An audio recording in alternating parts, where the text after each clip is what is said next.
Hey, what's going on, everybody? It's Timothy here with Mana Rocks, and we're going to do something a little bit out of the ordinary today because Arena has something strange going on. So, every now and then they put up this Momir Madness kind of, I guess, side game. It's not really a strategic thing, it's just a way to kind of blow coins and get gems and coins out of the system. I assume that's why they put it up.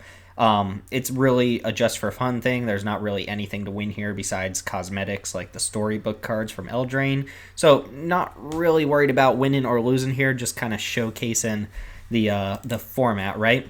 Of course, they had to make a joke because Oko is such a ridiculous card that their answer to dealing with that card in Standard is clearly just making a meme out of it. So the way this format works is you have a 60 card deck.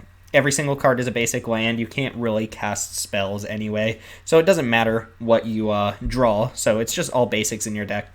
And for 1 mana, you probably can't read this here. It's really small print. But for 1 mana, you can discard a card from your hand, and you will create a token of any creature that I believe any creature that you could make on Arena, right? Any creature that's been kind of coded into Arena, you will make that creature for a single mana. The kind of caveat here, and the reason this is Oko's Madness instead of Momir's Madness, is they're all 3/3s. They're all elks in addition to their other types. So no matter what, you're paying 1 mana. You can get literally any creature. You could get a vanilla. You can get like a 1/1 flyer. You could get like a Safara or a Drakuseth or something completely game busting, and or there'll be a 3/3 elk, right? So it's a lot of back and forth, just playing vanilla 3/3s until somebody hits something that's just going to win the game.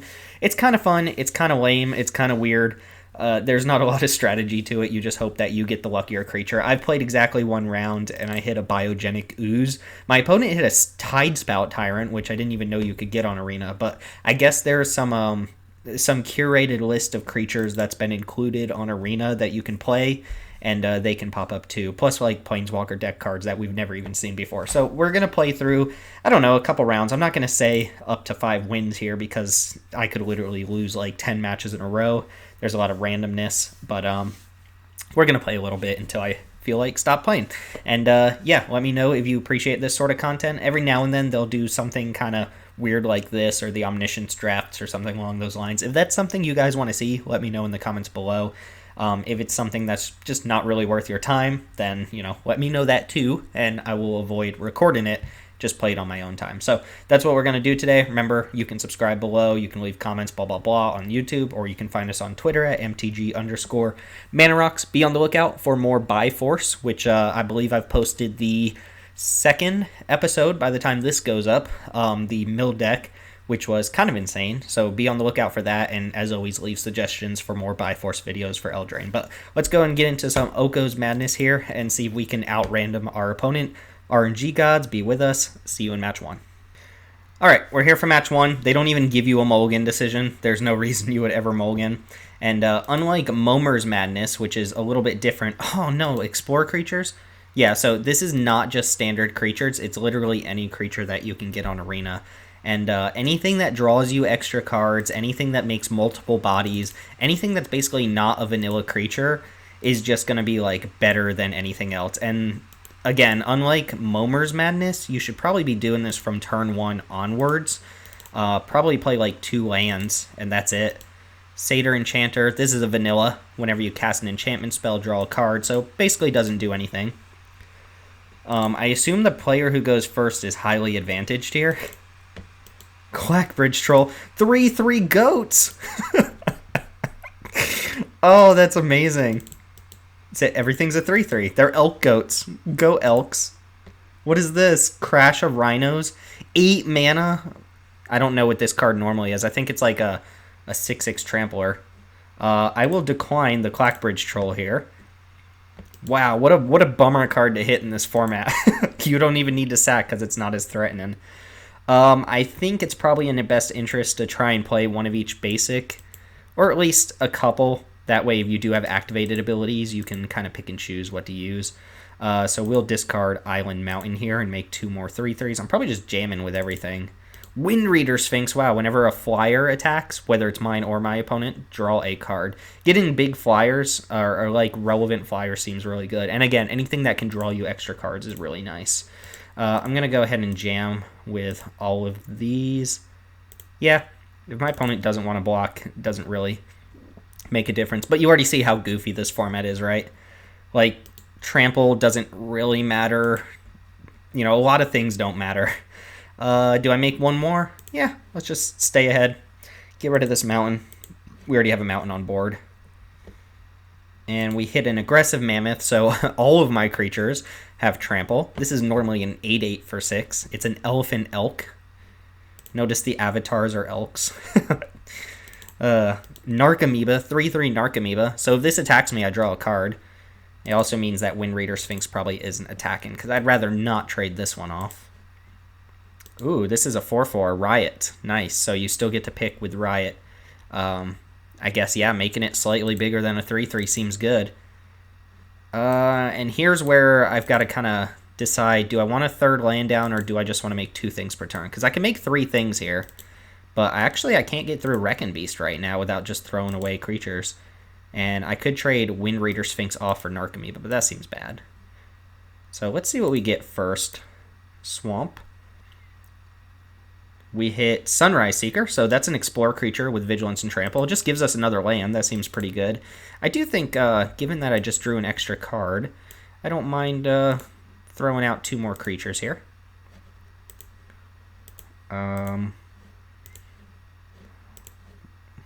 Get out of here, Forest. All right, what do we got? What do we got?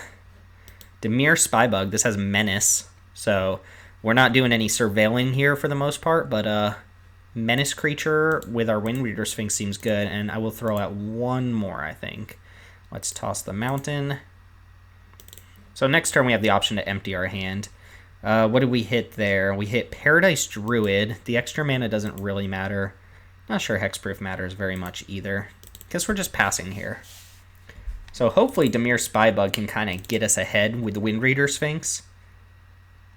Just need my opponent to not hit a bunch of flyers. Lotleth Giant, vanilla creature. You don't have creatures in your graveyard basically ever, so Undergrowth doesn't actually do anything. Zombie Giant Elk, and they hit a Bishop of Wing, so we really only care if they hit angels here. Hopefully they don't hit an angel. And then it turns into 3/3 spirits. That would be kind of gross.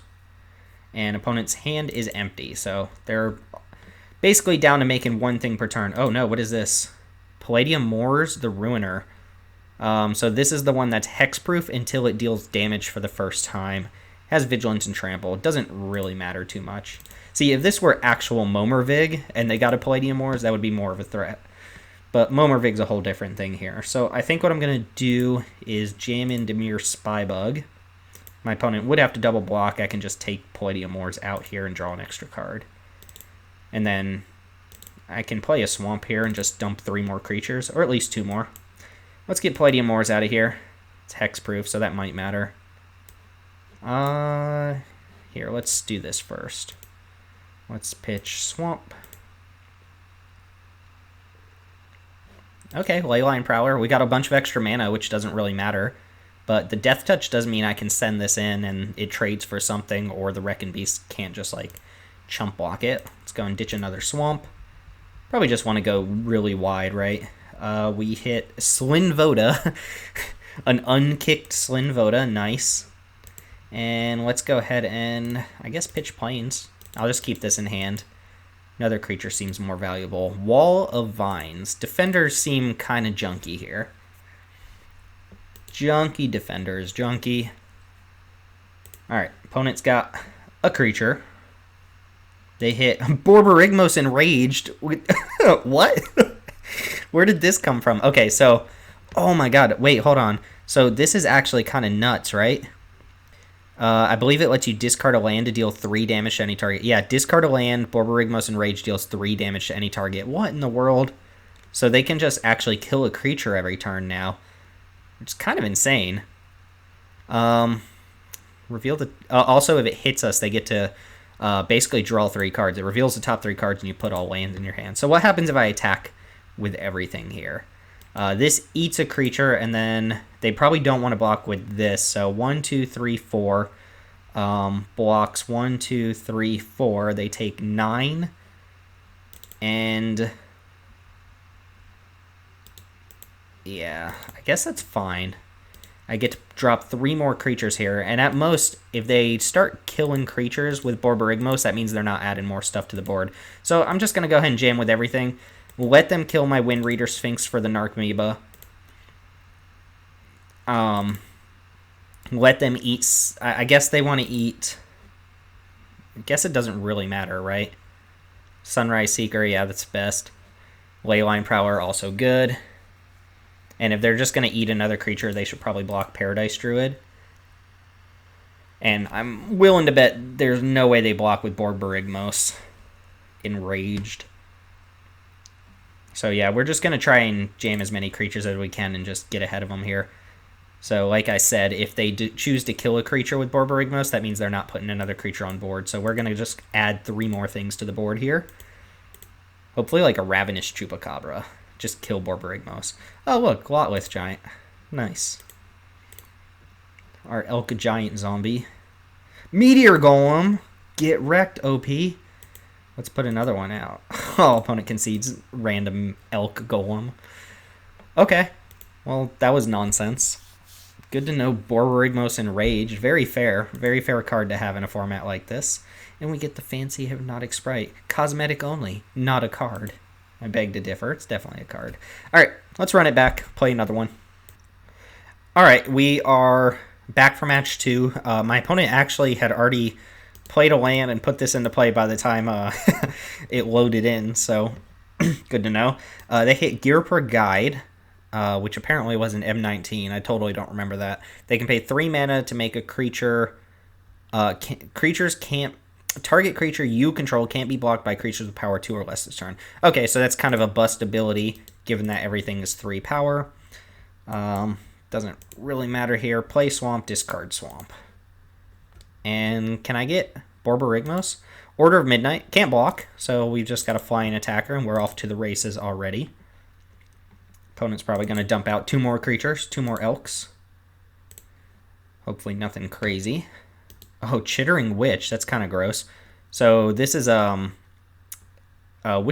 card, a Brawl deck card. It makes a rat for each opponent you have. So my opponent got a rat in addition to this 3/3. So 2 3/3s on board, and then they also got a Bog Stomper. Plus they can pay 1 in a black to give a creature -2/2. Might as well attack with this thing. I'm already very far behind here, but hopefully we can add 2 more things to the board and see if we hit something useful. Again, things that make multiple bodies, very good. Rampage and Brontodon, when it attacks, it gets +1/+1 until end of turn for each land you control. Potentially very lethal, but not going to attack too big since you don't want to play too many lands. This is from some supplementary what am I saying? Product, that's the word I'm looking for. Game Nights or something like that. Overwhelmed Apprentice, kind of doesn't matter.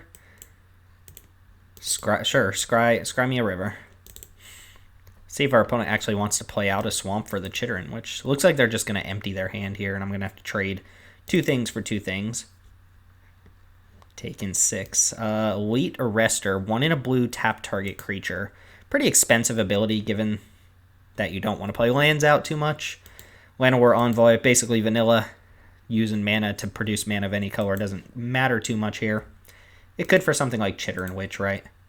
And then Barkhide Troll. So they got a 4/4. Relevant. I'm just going to trade off here and see if I can out-creature them, because they're empty-handed already. Let's go and kill Chittering Witch, and might as well kill the most relevant creature, right? The 2 with the activated abilities. It's a little unfortunate this can't block, but we do get to drop 3 more creatures here, so I think it's okay. Might as well attack first, too, in case we hit something with Raid. I don't know. Let's go Swamp, or Mountain, not Swamp. Beast Whisper. Unfortunately, that doesn't matter because you don't cast these creatures. Swamp. Come on, give me something stabilizing. Bishop of the Bloodstained. I have 1 vampire, so they lose a life. I gain a life. Okay. I mean, that's something, I suppose. Get out of here, Plains. Nobody loves you. Another overwhelmed apprentice. Okay, doesn't matter what we put on the bottom.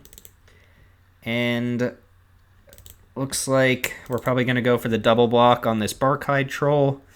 And then trade off something else. Take maybe 9 damage. Vigor Spore Worm has Undergrowth. Can't be blocked by more than one creature. Doesn't really matter here, but something to note. Undergrowth, again, doesn't matter when your opponent's graveyard is literally all lands. And let's see how they choose to attack. Yep. Alright, so I could go block, block, block. But I think I should go block, block. And then that leaves me with 1 creature. That leaves them with 4, but I'm going to put 2 more on board. I'm going to take 9. Now I probably just have to go block, block, block, and then hope to hit like a lifelinker or something maybe. Unfortunately, this can't block. I don't want to put myself dead to a creature hitting me next turn. Alright, so we got to get a little lucky here. Get out of here, Forest. Nobody loves you. Hit something good. Something good. Pattering Matcher. Yeah, I'll take action. Oh, no, I didn't find any other Order of Midnights in my deck. Shame. Alright. And what do we hit here? Ooh, Swiftblade Vindicator. Double Striker. Very nice. So, might as well attack here. Unfortunately, my opponent still has a pretty good attack with Barkhide Troll. So what I might have to do if they attack with everything is put this in front of one of the 3/3s, chump block Barkhide Troll, and then hope to hit well next turn. We are both basically at top deck mode. We get a random creature every turn. That's the name of the game right now. But this can eat a 3/3. If they only attack with Barkhide Troll, I'm going to go for the double block and they'll trade for this. That gives me an opportunity. No! Stop it, opponent. Stop. Yeah, so we're going to go for the nom nom nom here. Eat this, block this, and then now I'm not looking so hot, but I go down to 1. Alright, let's see what we hit off the top. Something that gains life, something that kills a creature, something that makes multiple bodies. It's basically what we need. Brine-born Cutthroat. So I don't really have an avenue for winning, do I? Maybe my opponent doesn't see that Order of Midnight can't block. And then they're like, oh, what do I do? Or maybe... Yeah, okay, so that's going to be a game, because this can't block. Nothing I can do about it. Vanilla creature off the top. Alright, so you can see 4/4s are pretty good here. Had this been a creature that could block, maybe we get somewhere. But that is a luck of the draw, I suppose. We got out-elked that time by a pair of Barkhide Trolls, and we'll run it back for match number 3. Alright, we're back. Match number 3 against J Slaughter, or it could be JS Laughter, you never know. Opponent hit a vanilla, which is actually better than the original vanilla. We hopefully hit a slightly better vanilla here. Whims. We hit a Vigilance vanilla with Afterlife 1. Ooh, Afterlife seems really good. Those are going to be 3/3 spirits. So we'll trade this. Oh, no, this doesn't have Vigilance. It can block an additional creature. That also seems pretty relevant here. Okay, opponent hit a 2/2 vanilla and a 2/3 vanilla, which are both upgraded by being elks in this case. Human Cleric Elk, Human Wizard Elk. Human Knight Elk. And then we're going to get a Spirit Elk. I think I should just hold this on defense because it eats another blocker. Ooh, Elite Guard Mage seems really good. Nah. No, that's it. I'm going to trade because they made a flyer there. But they also got the cantrip, which is very nice in this format. Again, just discarding the lands that I already have on the battlefield. Wicked Guardian, nice. We also get the cantrip. Opponent gained 3 life as well off Elite Guard Mage. Pretty good card. Remember that one from War of the Spark. Let's see what we get here. Again, I'm pretty sure you're supposed to be attacking before doing this. We hit Direfleet Neckbreaker. Attacking pirates you control get +2/+0, which basically itself. Opponent is definitely up on life, so I think it's prudent for me to try and block their creatures than it is for me to try and get ahead and attack them. We're both up a card as well, too, so we're kind of at parity. This drew him a card, this drew me a card. All well and good. Again, there's not a lot of strategy. I keep saying, like, maybe you should attack afterwards, but what if I had attacked with this, they traded, and then I hit Wicked Guardian, right? Wouldn't have worked. But, you know, if I hit a raid creature before combat, it's really all just luck of the draw until you get something good. Youch. Flying first strike creatures your opponents control get -1/-0. That is actually quite the board breaker here.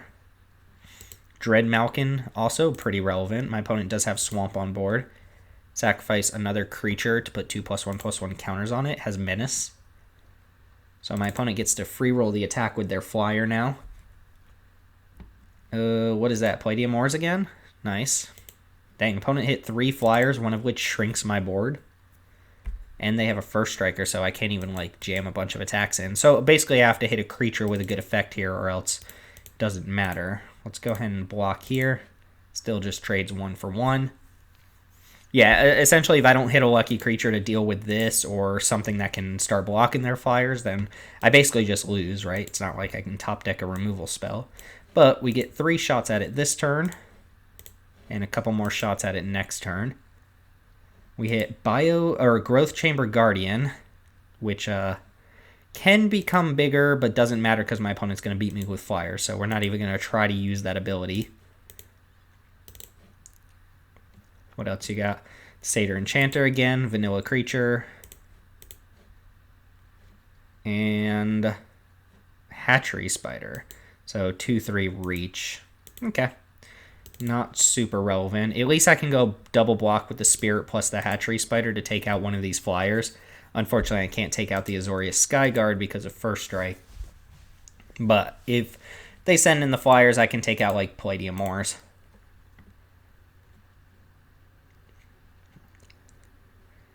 Old Growth Guardian lets me go fetch up a basic land from my library and put it on the battlefield. I don't mind if I do. Not that that helps me very much. I guess let's get a forest here. Sure. And that's funny because this is already a 3/3. This card didn't change at all. It's still a 1 mana 3/3. All right, hit another one of those. What did they hit? What did they hit? Arboreal Grazer, sure. All right, we will take out, I guess, Palladium Ores here and take 6. Still not feeling very good about it. Yeah, I can't kill this Azorius Skyguard, unfortunately. Well, at least... No, this isn't a defender. Never mind. Youch. Okay, well, bad news bears. So I get 3 more shots at hitting something that helps deal with this board, and I'm pretty far behind. Fortunately, the extra land doesn't help me very much. I need a big relevant flyer.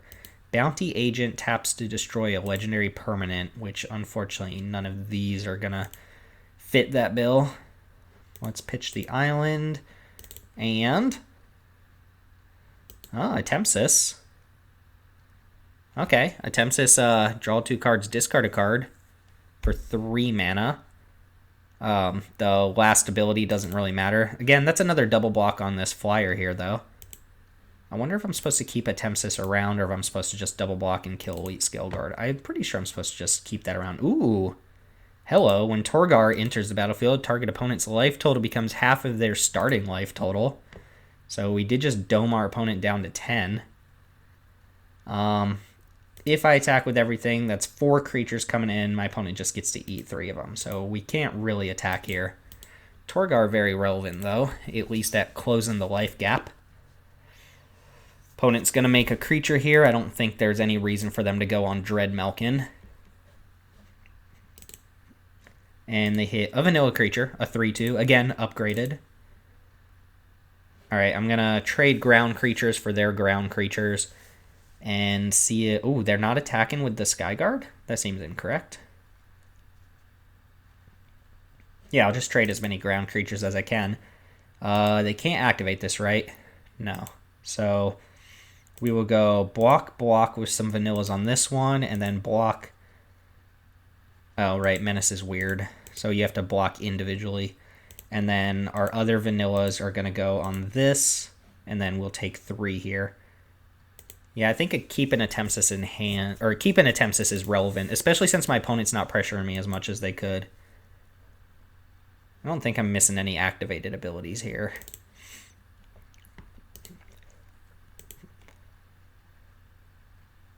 So I think what I'm supposed to do is untap, use a Tempsis to basically draw an additional card, and then I think I play a land and then use my last card. It's the same as just using this to make a creature now anyway, but it gets an extra land on board so that next turn I can start doing 2 things a turn.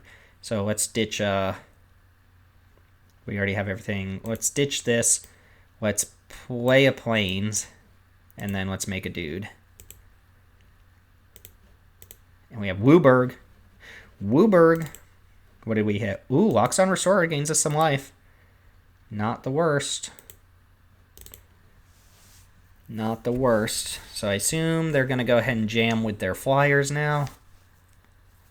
Oh, just hit a legendary creature that I can bounty hunter. 1 time. Hit a legendary creature. Charming Prince. So that basically just gains them life. There's no reason to scry because your land is all deck, or your deck is all lands, and blinking one of your creatures doesn't do anything. So they're just going to gain 3 life here. And attack with both the flyers, I assume. And then next turn, I can't use a Tempsis right away.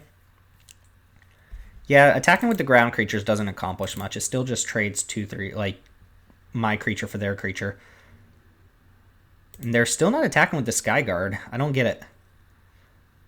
They think I can pressure their life total more? I really can't. Pretty easy blocks. Take 3. Opponent giving me time to stay alive, essentially. And they should kill what? Probably Bounty Hunter and the Life Gainer, in case I hit something that clones or something. Alright, so let's Tempsis now. And we get 2 shots a turn with our setup here. I mean, even hitting like just a generic flyer here is pretty good. Which we did. Terramander. Probably not going to adapt that anytime soon. We're not playing 8 lands out. But another flyer does mean I can go for the double block here. And another flyer? No, another Neckbreaker. Alright, so no attacks. And then this turn, I can double block Elite Guard Mage. What you got, opponent? Now, if I were to get up to 8 lands, Terramander would be the biggest thing on board. Alright, so easy blocks again. These 2 block here. These 2 flyers block here. And we're at a little bit of a stalemate here, since I think my opponent would have won by now or had gotten rid of my Tempsis if they were just attacking with this. I don't have a profitable way to kill it, so I either throw creatures away or I take 3 more. As it stands, I get to play 2 creatures a turn here. My opponent gets to play 1. So if nothing else were to change, nobody hit anything super relevant, I would win this game, but at the beginning of combat on your turn, target artifact creature gets +2/+2 and gains indestructible. So not relevant, other than just being a 2/3. Ooh, Cauldron Familiar. Get wrecked. Can't attack, though. Can't attack. Getting close to Alpha Striking, but not close enough. And is this the one that wins it? Sunder Mage. Or Sunder Shaman. Nope. Yeah, I mean, I will trade with you. God, 3 power First Striker, super relevant. Alright, these 2 have done their duty. We could hit an artifact creature and then Ether Shield Artificer could be relevant. Can I just hit Meteor Golem again? Alright, pitch that. This is so... this is just so janky. What did we hit? Lena Selfless Champion, but it makes a 1/1 white soldier for each creature token for each non-token creature you control. Everything's a token. But this last ability, creatures you control with power less than Lena's power gain indestructible till end of turn. So that's actually not relevant because right now everything has the same power and it's only less than. So it's just another body, basically. Gruul Beastmaster. Okay, that's relevant. Let's put a 1/1 counter on that. That'll come down as a 3/4. I thought this was a 2/2.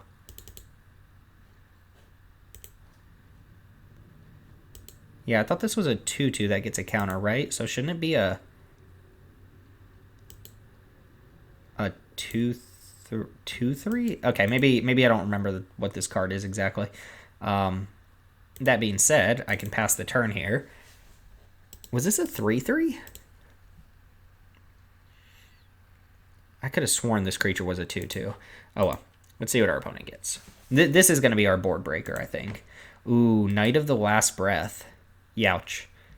So they can start turning other creatures into spirits. We basically have to kill them without letting this go off because it'll turn into multiple 3/3s on board.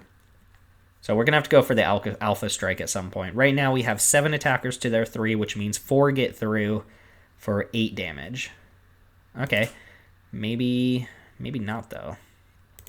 No blocks. So let's double check that math one more time. So that's 7 attackers to their 2 blockers. They block here and they block here. Or actually, I give something else +3/+X. So they block here. They block the other thing that gets big. Let's say we make a flyer bigger here. That's 5 damage, 7 in the air. And then they block this. Yeah, so they're just dead. I guess we can pre-combat make a dude here. Borborygmos. Alright. They are dead, though, because of this Beastmaster. And that should do it. No instant speed tricks. They don't have enough mana to sacrifice something and make a spirit token.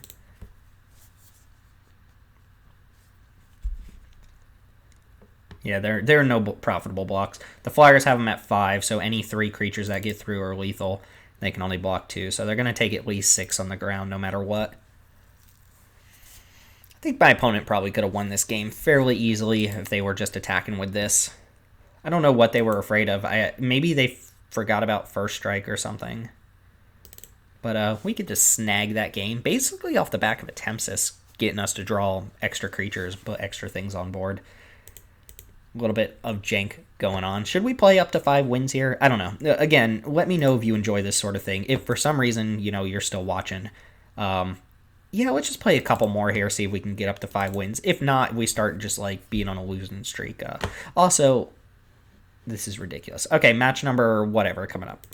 All right, we are on the play this time with our little fox buddy, and I'm pretty sure you're supposed to make something on turn 1. I'm pretty sure you're supposed to play a land in order to do that.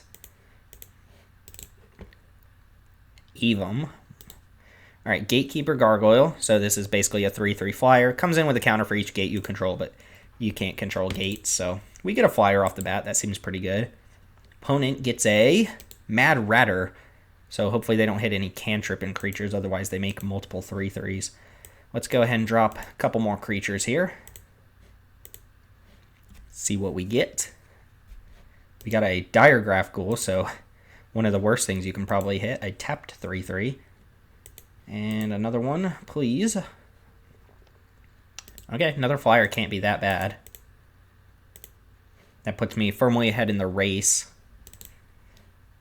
And opponent's gonna drop 2 more creatures, right? Ooh. If a source you control would deal damage to a permanent or player, deals double that damage instead. So I basically kind of have to block now or else take infinite damage. Although my opponent's not very likely to attack with this. And then we got Slinvoda. So if they attack with Mad Ratter, I'm going to block here. I don't want to take 6. Maybe that's not true. Maybe I take 6, attack them back for 6, and just try to race them and play 3 more things out. Yeah, let's do that. Let's take 6. That feels good, right? Just taking 6 like that. Alright, so we're going to dump the hand here. Scuttlegator, adapt 6, blah, blah, blah, defender. Alright, that can block.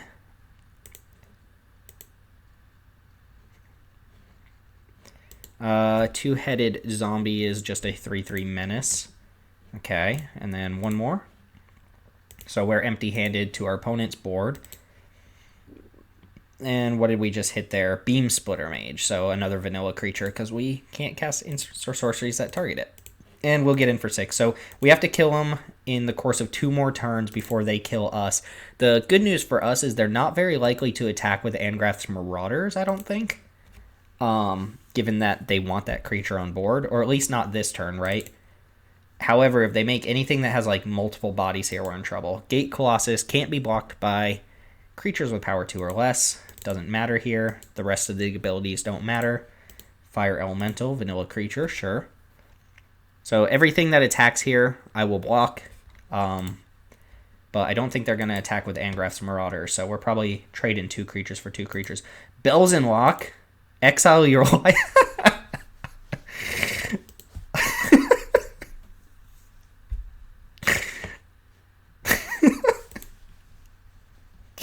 Okay, why would that even be an option? That's so messed up.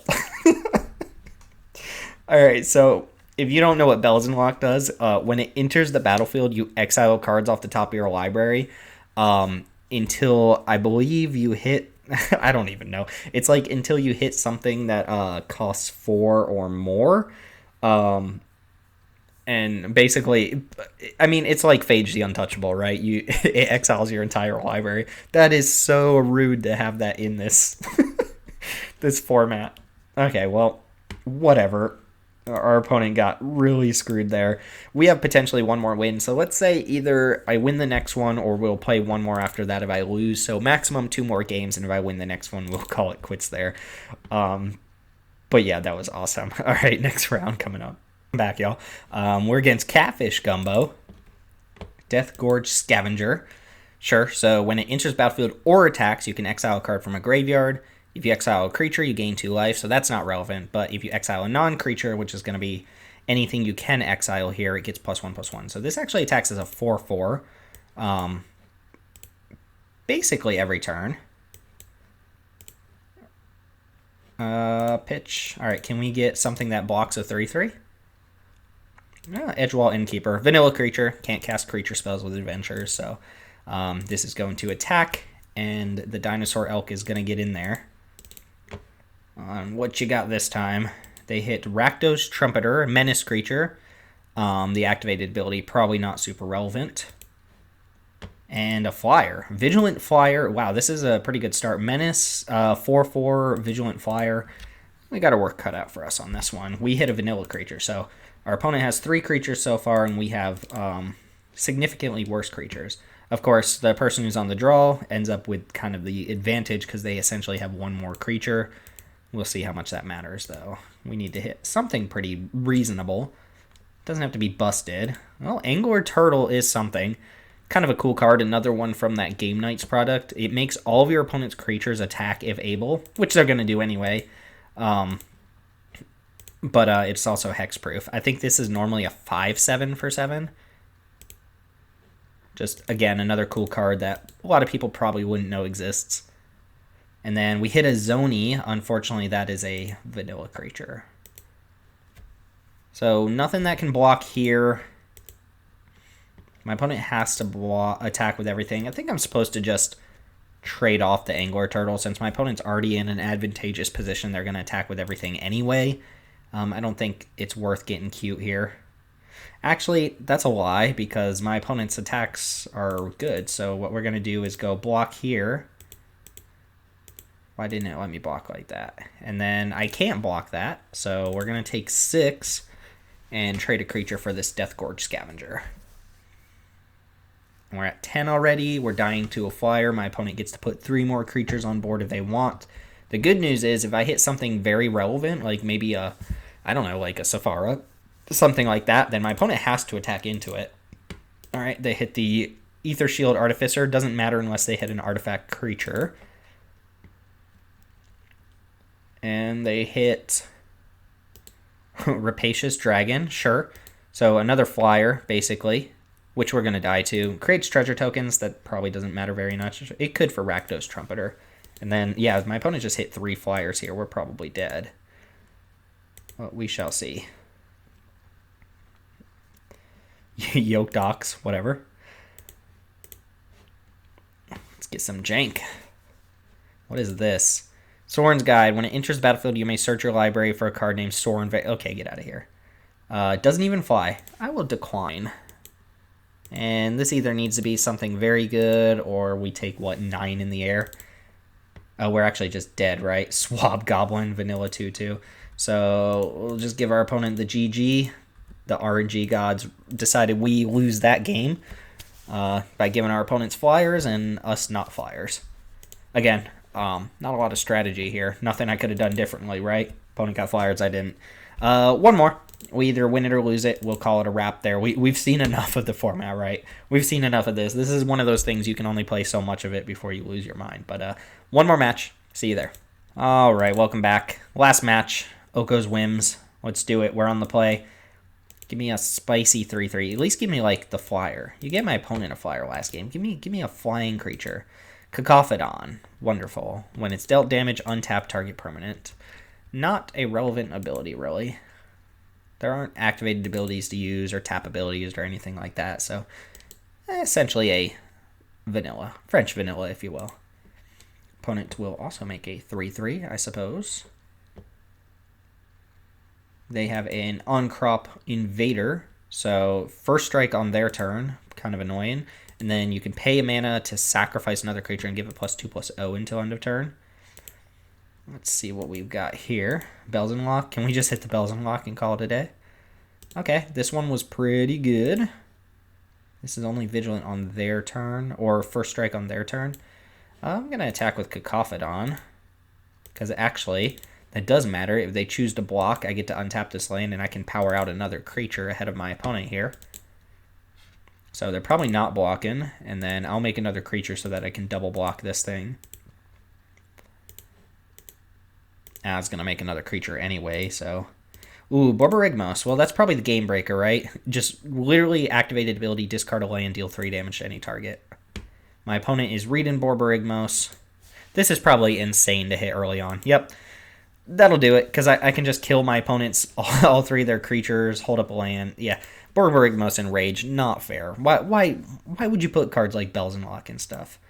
Come on, people, come on. There's that sweet, shiny, not a card Murderous Rider. This is awesome. I love these storybook cards. They're fantastic. I'm glad they put them on Arena.